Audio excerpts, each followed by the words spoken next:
Hey guys, and welcome back to the J2 channel. And this is your match preview of Wolves versus Chelsea tomorrow, Sunday, 2 o'clock kickoff, if I'm not mistaken. As I'm recording this video right now, Premier League football's obviously going on. The 3 o'clock kickoffs did already kick off ages ago. It was currently half time. Pretty sure Tottenham were winning their game 2-0. Pretty sure Man City were winning 3-1. They scored those 3 goals within what was it, like 3-4 minutes or something like that, literally after Ipswich went like 1-0 up. Surprisingly, earlier I saw the Man United game and they lost. Man United going back to being the same old. I mean, am I surprised? Not really, but yeah, forget about those teams. Obviously Arsenal play later against Aston Villa. Today we're here to talk about Chelsea playing at the Molineux Stadium tomorrow against Wolverhampton Wanderers, who obviously lost their first game of the season 2-0 to Arsenal last week. They were always going to lose that game against a top Arsenal side that are looking to go and win the league. But before we get into all of that, make sure to like, comment, and subscribe if you're of course new. And look, I wanna actually just delve deep into not deep, but like I wanna sort of talk about the game that happened the other night against Servette in the Europa Conference League. Now, I didn't make a review on the game because I'm not gonna lie, it wasn't worth it. I'm just gonna keep it real. It just was not worth it. To simply put it, it wasn't a good game. It was a 50-50 game. We were poor. They were good. They were good because they were brave. And I think it's clear to see that the system did not system. And it's going to take some time for at least the squad to get used to what Maresca wants out of them. I believe the first team players and the main men that will play week in, week out in the Premier League will get used to the system a lot quicker and start doing what Maresca demands of them. But the fringe players, the ones that are going to play in this Conference League, the likes of Vega, Tosin, Desassi if he stays.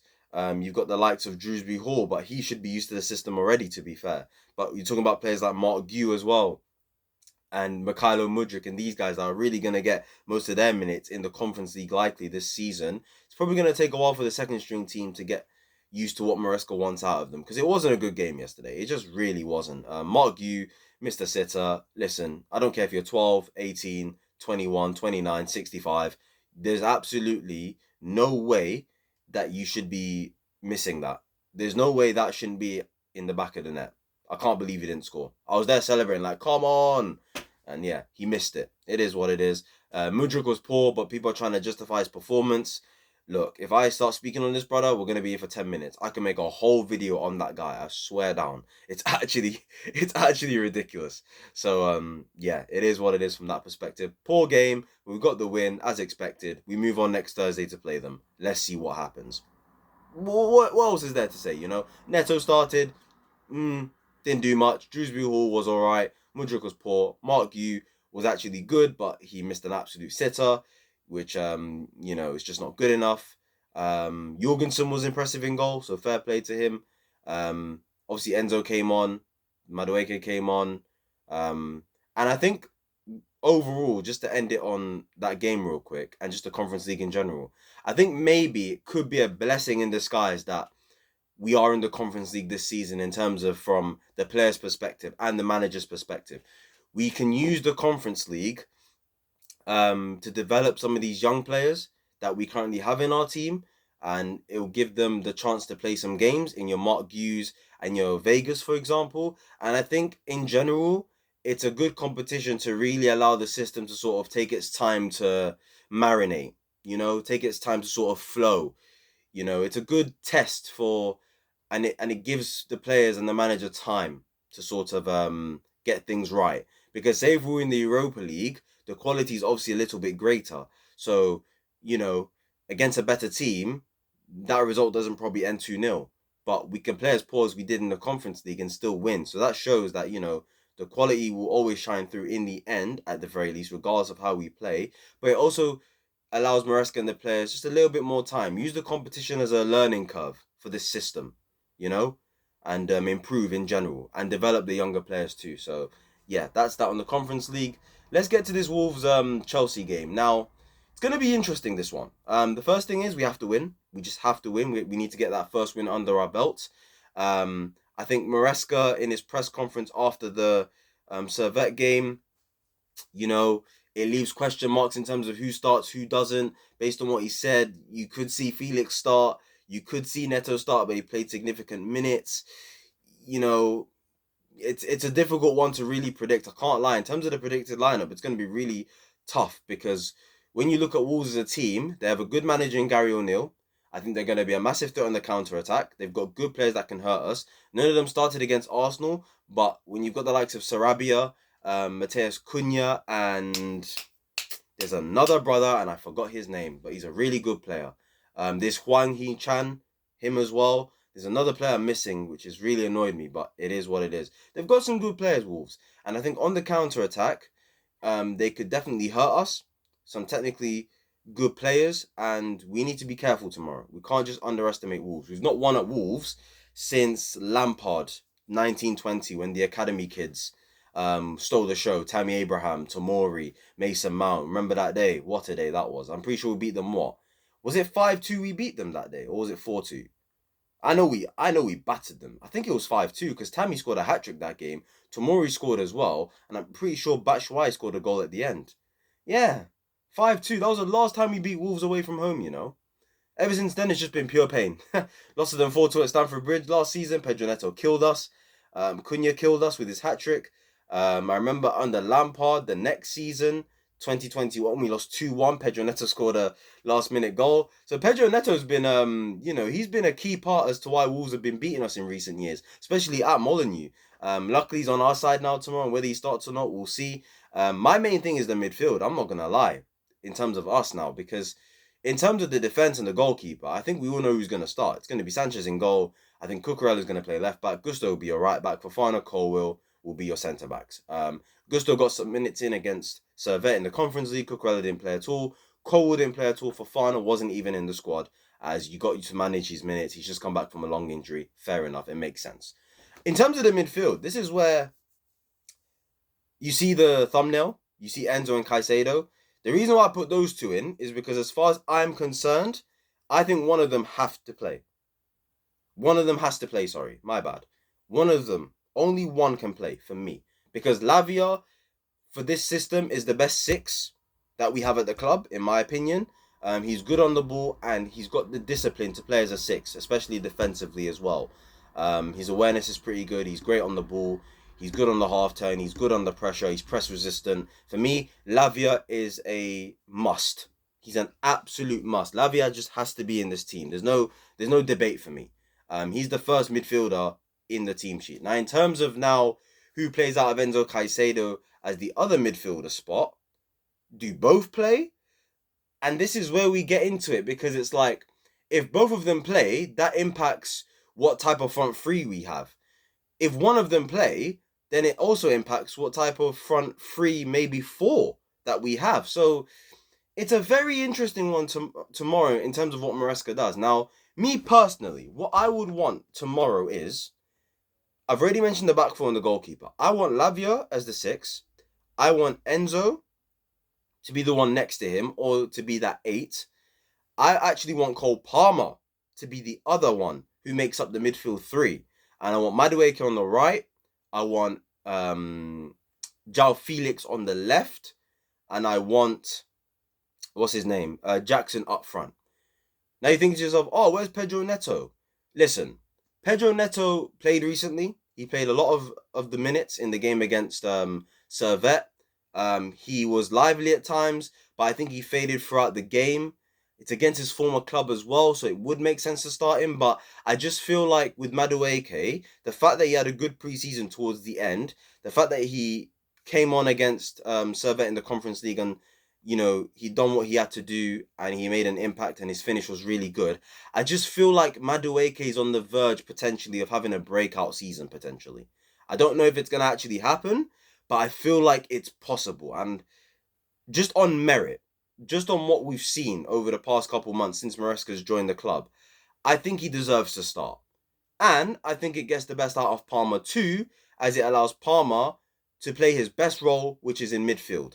To be that number 10, be that sort of number 8, player. But the issue is, Maresca did talk about Madueke's defensive liabilities, and he doesn't work hard enough, and he needs to do more on that front in terms of off the ball. So maybe in terms of Wolves tomorrow, he might not play him just because of that, because like I said, Wolves on the counter could be dangerous. On the ball, they're pretty good. They've got that left back, Ain't Nori, who's going to be flying high and wide tomorrow, overlapping his winger, and that's something we have to look out for. And whoever's the winger on that side has to track him, and help out Gusto. Don't leave Gusto in a 2v1 with whoever their left wing is going to be and Ain't Nori overlapping him. You don't want that happening. Do you know what I'm saying? Gusto did struggle last week just against Doku alone. So, he's got to be helped out. So maybe on that basis, Maresca's probably not going to play that team. I see a situation where he plays Palmer on the right, Felix on the left, and he actually sticks with Caicedo, Enzo, and Lavia because of politics, because of the fact that all three of them cost a lot of money, because it caused a lot of controversy if one of them were to miss out.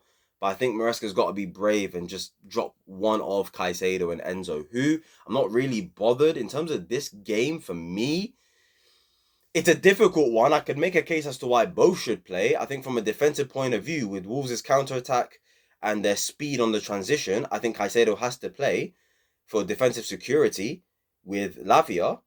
But then I think to myself, if we're going to dominate the ball, control the game, and, dictate it on our terms, then I think Enzo has to play because he's one of our best passers. And I think, he's capable of controlling the game and controlling the midfield.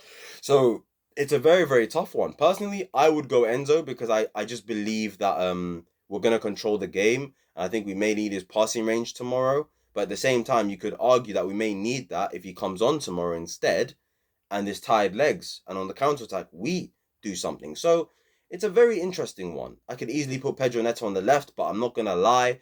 Unless we have a big striker like a Victor Osimhen, I'm not really interested in seeing Pedro Neto on the left.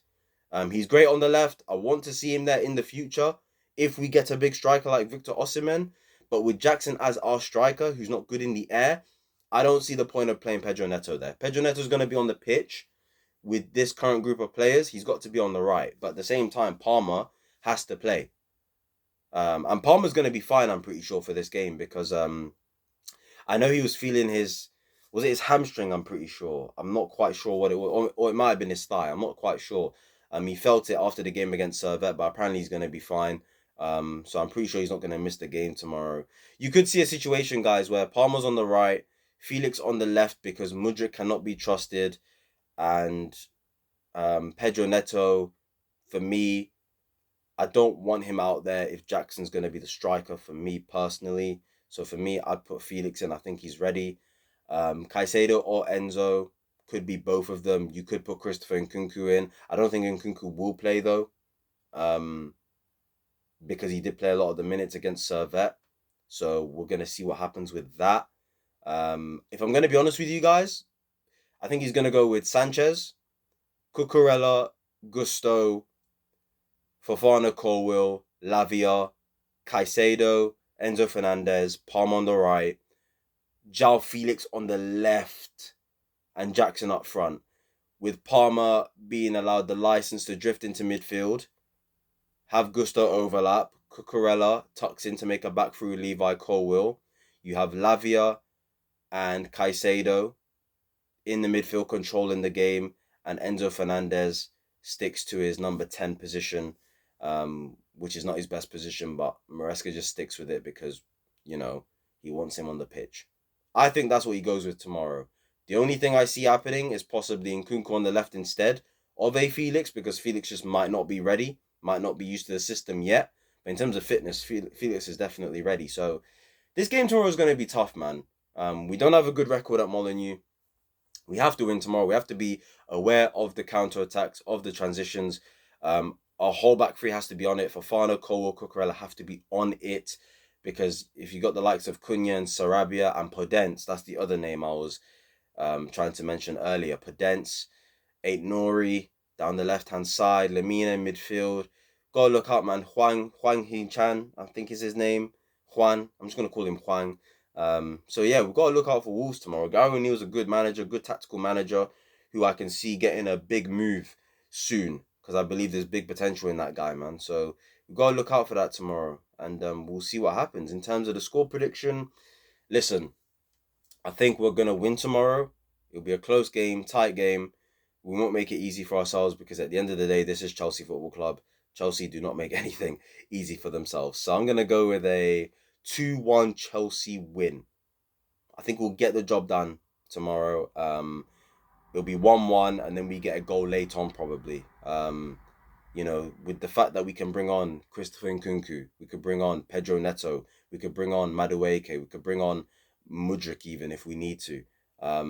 Our bench looked kind of stronger now. Do you know what I mean? It's like regardless of who's on the pitch, yeah, our bench will just look strong, regardless. Do you know what I mean? So yeah, let's just see what happens tomorrow, guys. If you did enjoy this video, make sure to like, comment, subscribe, turn on post notifications, and listen. This is not going to be the first time that we talk about this midfield issue.